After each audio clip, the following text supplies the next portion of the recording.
Hi guys, welcome to the Darkness channel and don't forget to like and subscribe. Hi Mr. and Mrs. Buck.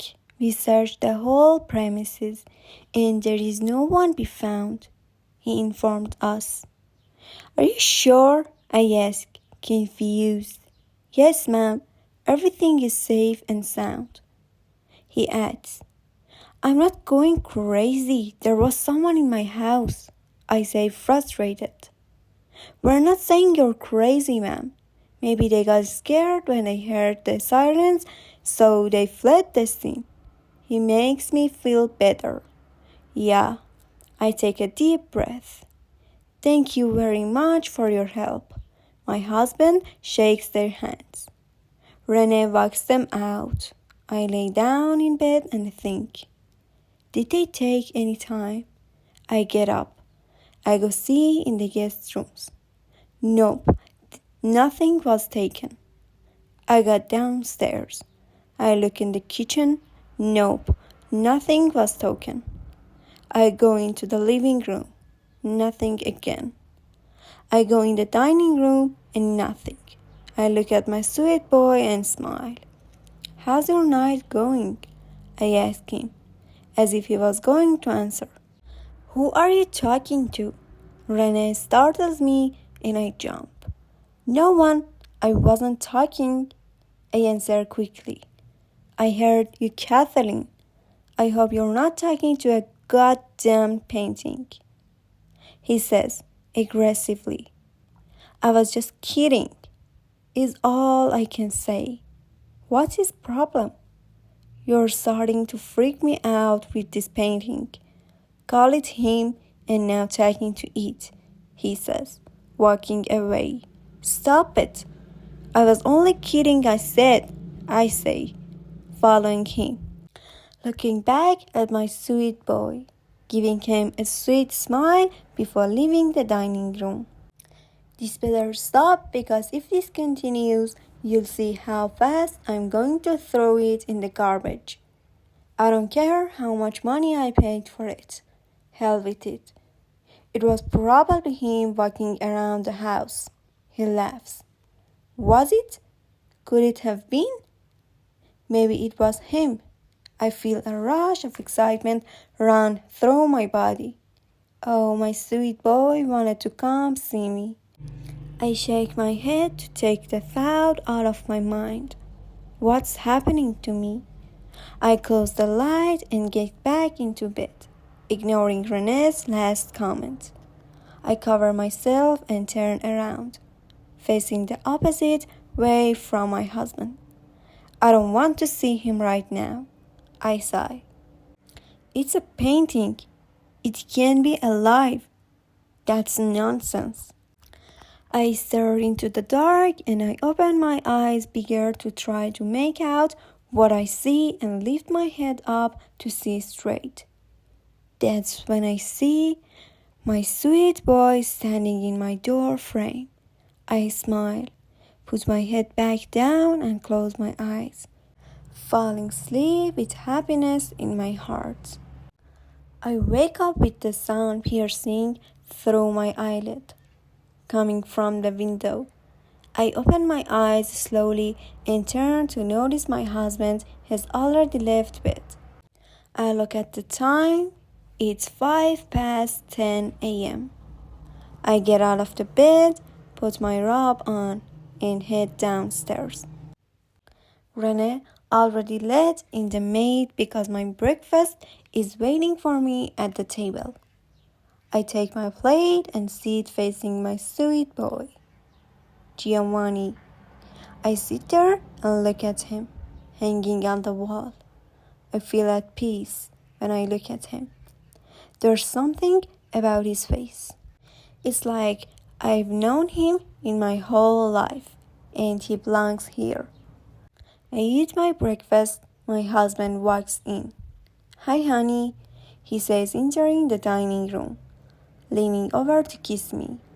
Hi, where did you run off to this morning? I kiss him back. I went to the auction to ask about the painting, he responds. And I ask curious.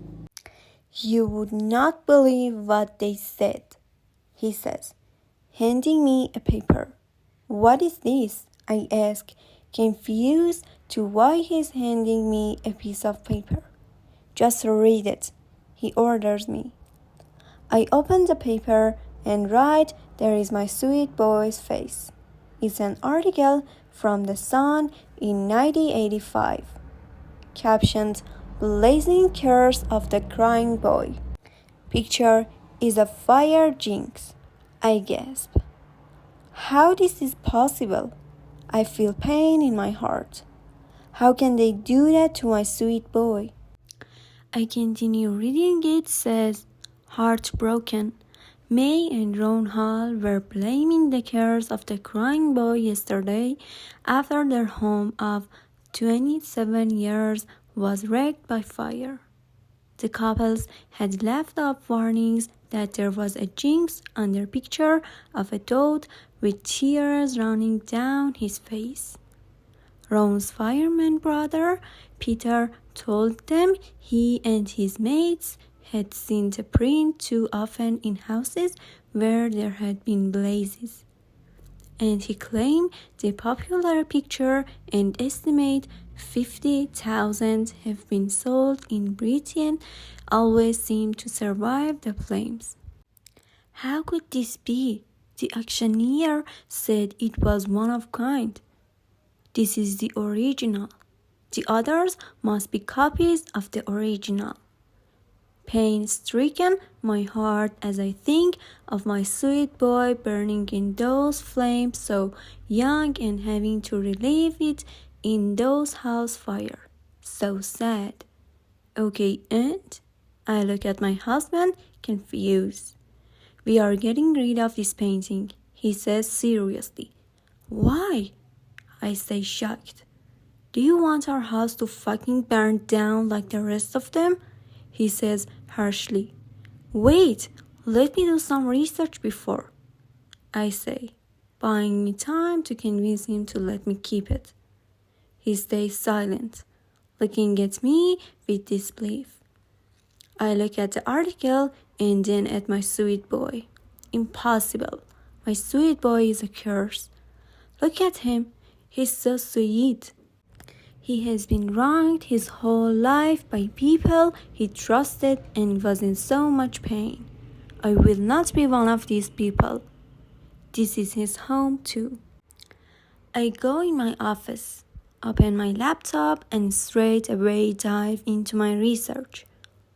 Why would anyone want to ruin my sweet boy reputation? I go on Google and write crying boy painting curse. There it is, my sweet boy face anywhere.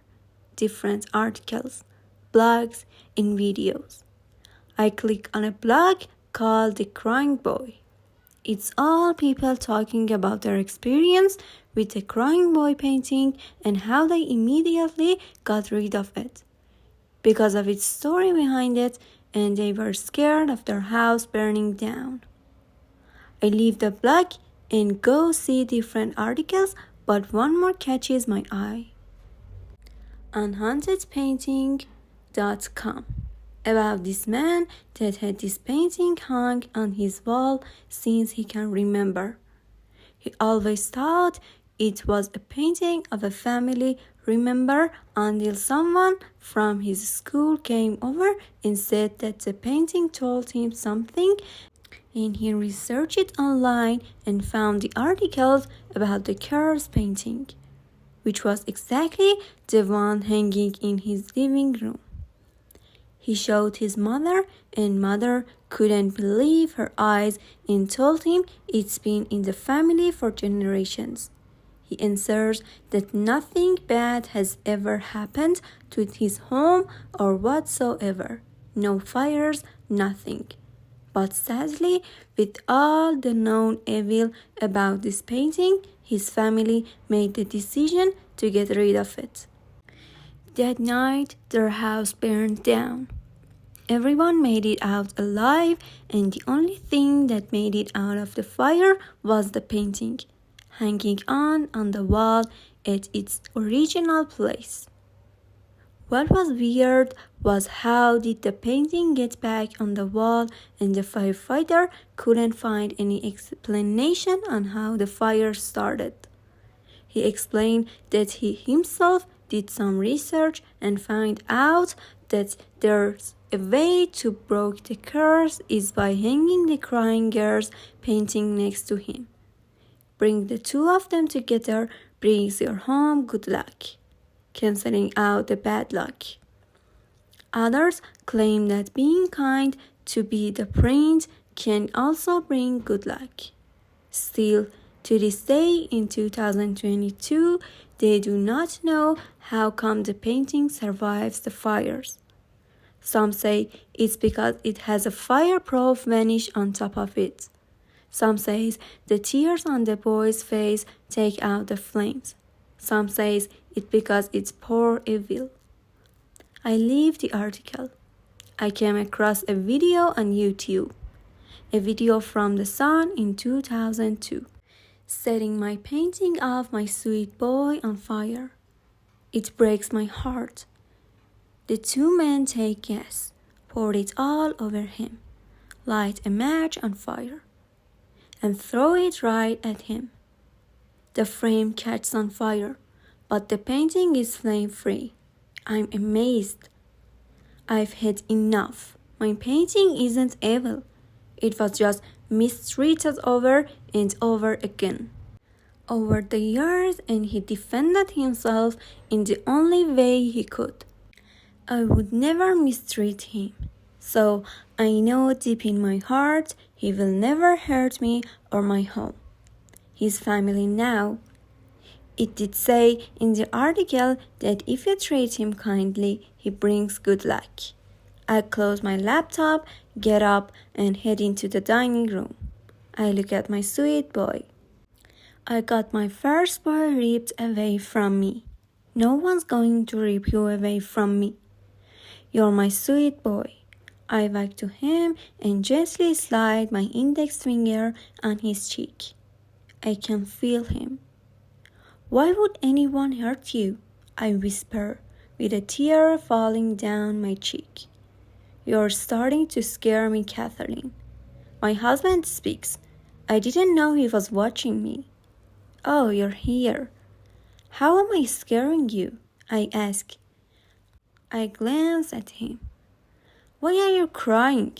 He comes to me and hugs me. I don't know. I feel a connection to the painting.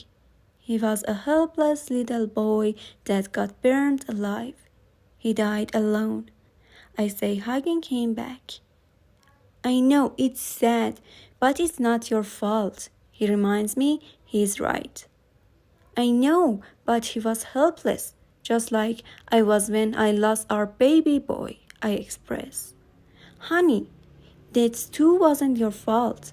He hugs me hard. I know, please don't make me lose him too, I beg. It's dangerous to keep Kathleen. He becomes serious. No, it's not. I did my research. Yes, there is some odd, unexplainable stuff about his painting, but he's harmless. If you don't mistreat it, he actually brings good luck if you treat him right. I explain. I wish he understands. Are you hearing yourself? Do you hear how crazy you sound? He says, annoyed. I'm not fucking crazy, I cry. You acting crazy right now, crying over a painting we just got yesterday. He's not our son, he yells. I know he's not my son, but in some way I feel like we were destined to find each other. You don't want to see him? Fine, I'll take him into my office. I take my sweet boy off the wall and go into my office. I walk into my office and I set my sweet boy on my desk chair. I go downstairs to the garage, grab a hammer and a couple nails. I walk back to my office and look around. Where should I put him? Not next to the window. That's when I see it right in front of where I see it on the wall. I take the hammer and nail the nail into the wall, grab him and hang him. I sit in my desk chair and look at him. I'm so sorry you had to hear that, I say to him. That's when I notice, right under his right eye, it looked like there's something come out of his eye. It looked like water damage. But the weird thing is, it's coming straight out of his eyes. Have you been crying? I ask him. I felt his answer in my body. Getting shivers, he asks. Don't cry, my sweet boy. I'm here. I whisper and press my cheek against his. I sit back down in my desk chair and open my laptop to see if my boss sent me any emails. He did. I opened it. I walk up to my desk chair. I must have fallen asleep while looking at the new project from work. It's dark outside. I look at the clock. It's 5:02 a.m. I close my laptop and get up to go to my room, to go sleep in my bed. I look at my sweet boy to tell him good night. And that's when I notice he's not in the painting. What? The painting is there, but my sweet boy isn't. How is that possible? I get out of my office and go down the hall into the kitchen. The instant I enter the kitchen, I see a little person run across it. I get scared. Hello, I say, trying to get his attention. He runs across the kitchen again, but this time going into the dining room. Laughing, I follow him to see where he's going. I enter the dining room. He's hiding in the corner, crouched down. Why are you hiding, my sweet boy? I won't hurt you. I walk towards him. As I get closer to him, he gets up and runs. I follow him. He goes up the stairs. I run up the stairs, trying to catch up to him. He runs across the hall and makes a left into my bedroom. Hey, don't be scared. I try to convince him to come see me. I walk into my bedroom and there he is, standing at the edge of my bed, pointing at my husband and shaking his head. I walk to him and kneel on my knees in front of him. Are you scared of him? I ask. He nods, says. Are you scared of me? I ask, scared of the answer. He shakes his head, no. Do you trust me? I ask. I want him to. He nods, yes. If you trust me, don't you ever feel scared in this house. I'll always protect you. No one's going to hurt you, my sweet boy. I tell him honestly. He smiles and hugs me. I hug him back. He was meant to be mine. With his bad luck of past owners and with my bad luck with trying to convince and miscarriage. We were meant to be together. I hug him tightly. I love you, I whispered. Kathleen, Renee asked, waking up. Yes, I answer. Just like that, my sweet boy gone. What are you doing? He looked at me. Nothing, just going to the bathroom. I lie. I walk out of the bedroom. I go straight to my office. I get in my office and it's my sweet boy back in his painting. Good night, my sweet boy. I kiss him on the cheek and go to the bed.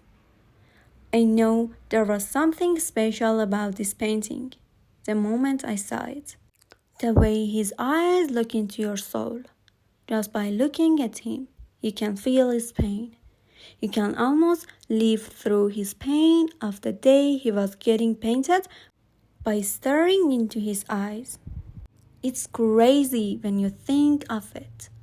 But I swear, if you could stare into his eye, you would automatically understand what I'm saying. I turned around, wishing I had more time with him together. I close my eyes and picture our life together, playing, laughing, falling asleep slowly. Thanks for staying till the end. Please subscribe to more stories.